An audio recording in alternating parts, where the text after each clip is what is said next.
भगवान ने कहा था 100% गृहस्थ का और 100% सन्यासी का। जब तू गृहस्थ में जिए तो ऐसा लगे जैसे कोई राजा जी रहा, और जब तू आसन लगा के बैठे तो सारे देवता वहां पे उतरने चाहिए। अहम ब्रह्मास्मि।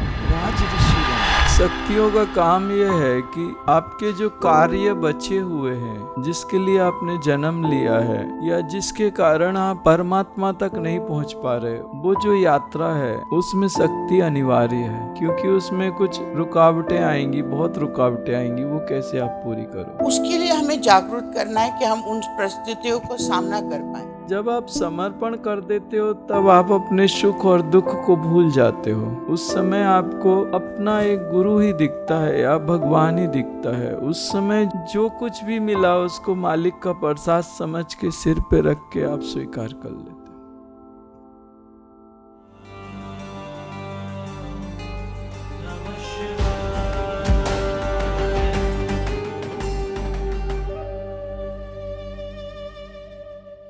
शक्तियों का काम यह है कि आपके जो कार्य बचे हुए हैं, जिसके लिए आपने जन्म लिया है या जिसके कारण आप परमात्मा तक नहीं पहुंच पा रहे, वो जो यात्रा है उसमें शक्ति अनिवार्य है, क्योंकि उसमें कुछ रुकावटें आएंगी, बहुत रुकावटें आएंगी। वो कैसे आप पूरी करो? उसके लिए हमें जागरूक करना है कि हम उन परिस्थितियों को सामना कर पाए। जब आप समर्पण कर देते हो तब आप अपने सुख और दुख को भूल जाते हो। उस समय आपको अपना एक गुरु ही दिखता है या भगवान ही दिखता है। उस समय जो होता है उसको मालिक का प्रसाद समझ के सिर पे रख के आप स्वीकार कर ले। और वो गुरु शक्तियाँ क्या करती हैं, उस समय बहुत तीव्रता से काम करती है, और जब वो उतनी तीव्रता से काम करती हैं तो शरीर में या जीवन में थोड़ी कठिनाई भी आती है, क्योंकि जो युद्ध होता है आपके अंदर का वो तीव्र हो जाता है। आपके कर्म और दैवी शक्तियाँ दोनों आपस में जोर से टकराती हैं, और जब वो जोर से टकराएंगी तो वो आपके शरीर में हो रहा है। आपके शरीर में जब युद्ध होगा तो तकलीफ तो आपको होगी। तो उस समय वो समर्पण में एक चीज हो जाती है कि जो भगवान कर रहे हैं वो सही होगा और वो सही के लिए कर रहे हैं, तो उसको वहाँ सर झुका देता है और वहाँ पे वो घटना घटित हो जाती है और वो कर्म नष्ट हो जाते हैं और साधक ऊपर उठ जाता है। समर्पण में फिर साधना का ज्यादा महत्व नहीं रह जाता, वो एक प्रोसेस कंटिन्यू चलती रहती है, क्योंकि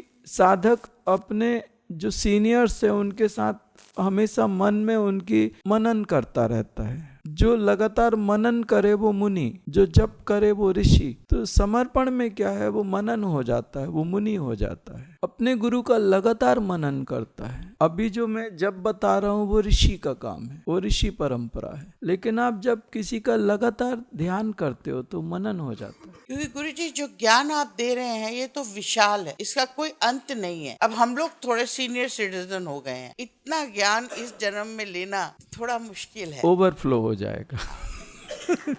तो उसके लिए भी कोई मार्ग है क्या? सीनियर सिटीजन का कोई मतलब नहीं है। एक्चुअल बुढ़ापा कोई चीज होती नहीं है। हमारे शरीर की बॉडी स्ट्रक्चर मतलब बोन्स तक चेंज हो गए। वो एनर्जी जितनी पावरफुल है कि अगर उनको करना है तो वो आपके पूरे शरीर को बदल देंगी। मैंने देखा बोन्स तक चेंज हो गए, उनका स्ट्रक्चर चेंज हुआ, पूरी बॉडी चेंज हुई, मेरी सब कुछ चेंज किया उन्होंने। मुझे वैसा बनाया जहां पे वो दैवी शक्ति एक एक जागृत होती है ना, तो वो एक एक आर्गन उनका एक सब्जेक्ट होता है, उस सब्जेक्ट को वो अपने आप प्रॉपर बना लेते हैं, रिपेयर कर देते हैं या बदल देते हैं। एक्चुअल आपका जो बॉडी है ना, वो एज ए मेडिकल साइंस क्या है, वो कहते हैं कि आपकी बॉडी पूरी की पूरी 8 महीने में बदल जाती है। आपके जो पुराने सेल्स हैं वो रिप्लेस हो जाते हैं और नए सेल्स आ जाते हैं। पुराने सेल्स जो होते हैं वो एटम्स में कन्वर्ट होके और न्यूट्रॉन, प्रोटॉन, इलेक्ट्रॉन्स ये सब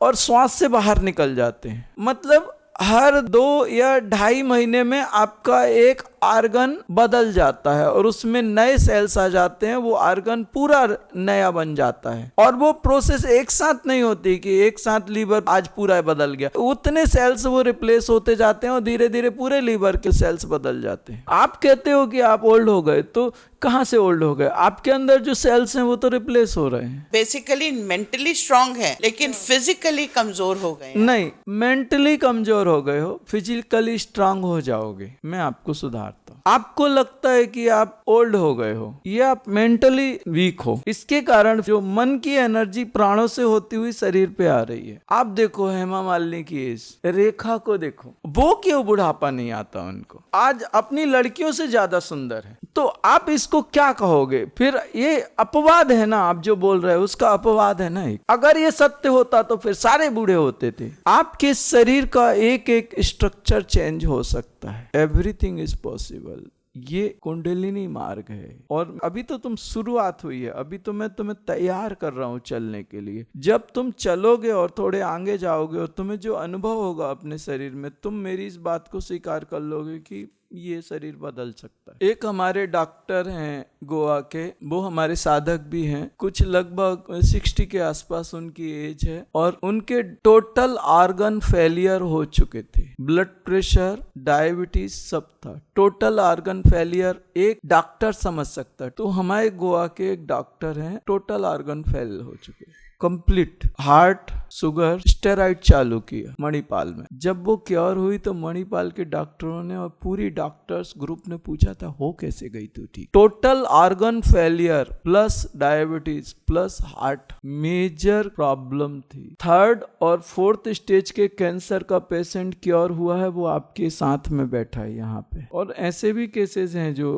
अभी हमारे साधक हैं जिनको कैंसर है और फिर से वो बढ़ रहा है। कारण है कि परिस्थितियां इतनी विकट हैं, तो उनके लिए हम अलग से प्रयास नहीं कर पा रहे, तो हमने उनको इन सेशन में बिठाला है। भगवान ने कहा था 100% ग्रस्त का और 100% सन्यासी का। जब तू ग्रस्त में जिए तो ऐसा लगे जैसे कोई राजा जी रहा हो, और जब तू आसन लगा के बैठे तो सारे देवता वहां पे उतरने चाहिए। अहम ब्रह्मास्मि। राज ऋषि बनो, राज ऋषि। ऋषि 5 प्रकार के हुए, ब्रह्म ऋषि, देव ऋषि, राज ऋषि। जो राज ऋषि हुए वो सिर्फ मुझे लगता है कि जो भगवान श्री राम के ससुर थे, जानकी के पिता थे, महाराज जनक, राज ऋषि। राज्य करते करते परमात्मा को पाया। 200% जीवन। एक्चुअल क्या हुआ था कि गुरु भगवान ने कहा शादी कर ले, तो उस समय तो जटा जूट थे और पूरा मेरी रहने की कोई व्यवस्था नहीं, खाने की व्यवस्था नहीं, तो कौन किसको कहूँ कि भाई साहब अपनी लड़की दे दो शादी करना। उस समय भगवान ने कहा कि शादी कर ले, शादी करना पड़ेगी।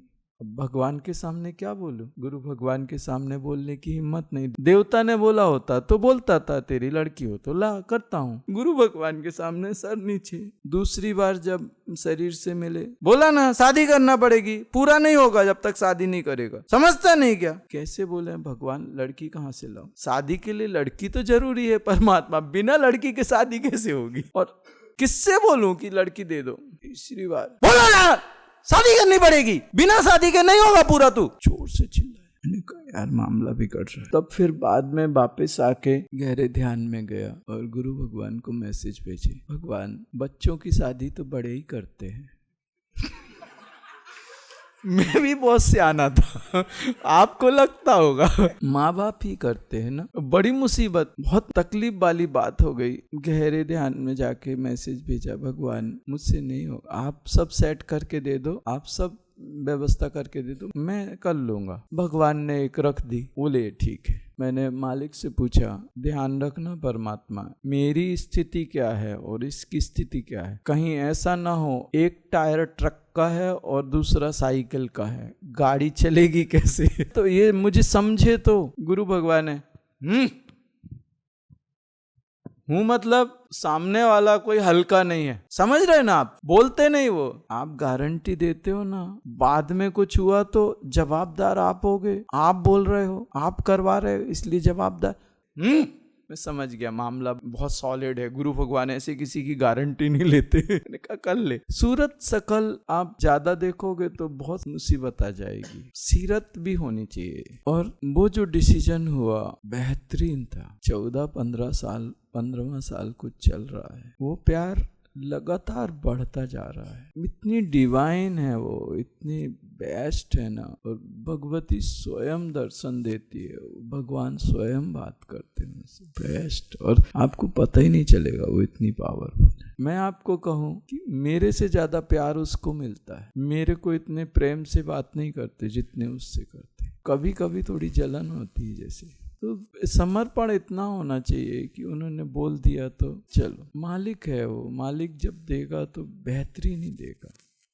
नमः शिवाय। भैया जी, नृत्य का हमारे जीवन पर क्या प्रभाव होता है, कृपया मार्गदर्शन करें। वहां तुम्हारे अंदर एक मृदंग जागृत होना चाहिए। भगवान शिव भी तांडव करते थे। तुम्हारा पूरा अस्तित्व नृत्य करे, तुम भूल जाओ कि मैं कौन हूँ। हमारे यहाँ महाराष्ट्र में एक वारकरी संप्रदाय होता है, वो पूरा नृत्य करते एकदम। और आपको मैं बताऊं, उसमें वो जो बोलते बोलते जो नृत्य करते हैं, उसी स्थिति में पहुंचते हैं जहां एक साधु समाधि की स्थिति में पहुंचते हैं। और कोई होश नहीं उनको, कोई होश नहीं, पूरी ताकत से बिल्कुल ऐसे ऐसे। कभी हमारे को देखना जो खाना बनाता है, रोटी रोटी रोटी रोटी चिल्लाता है, पूरा भूल जाएगा और वो बिल्कुल ऐसे से गिरने लगेगा, उसको पकड़ना पड़ता है। मतलब उसी स्थिति में पहुंचते हैं वो वारकरी संप्रदाय वाले नृत्य करते करते, जहां पे कोई साधु एक समाधि की स्थिति में, वही अनुभूति होती है। अपने आप को भूल जाते हैं कि मैं कौन हूं, बस वो ही एक रह जाता है। नृत्य से जो अनुचित है वो तुम्हारे अंदर से छिटक जाता है, निकल जाता है, बह जाता है, और जो होना चाहिए तुम उसमें डूबने शुरू हो जाते हो। चाहे वो कोई भी सॉन्ग्स हो, कोई भी कुछ हो, लेकिन अगर कोई भगवान का हो तो बेहतर है वो। लेकिन नृत्य जरूरी है, भगवान शिव भी करते हैं, तो हम क्यों नहीं। पूर्णता जीवन की तभी आ सकती है जब इसमें सब कुछ हो। आप किसी चीज को इग्नोर करोगे ना, आप खाली रह जाओगे उससे।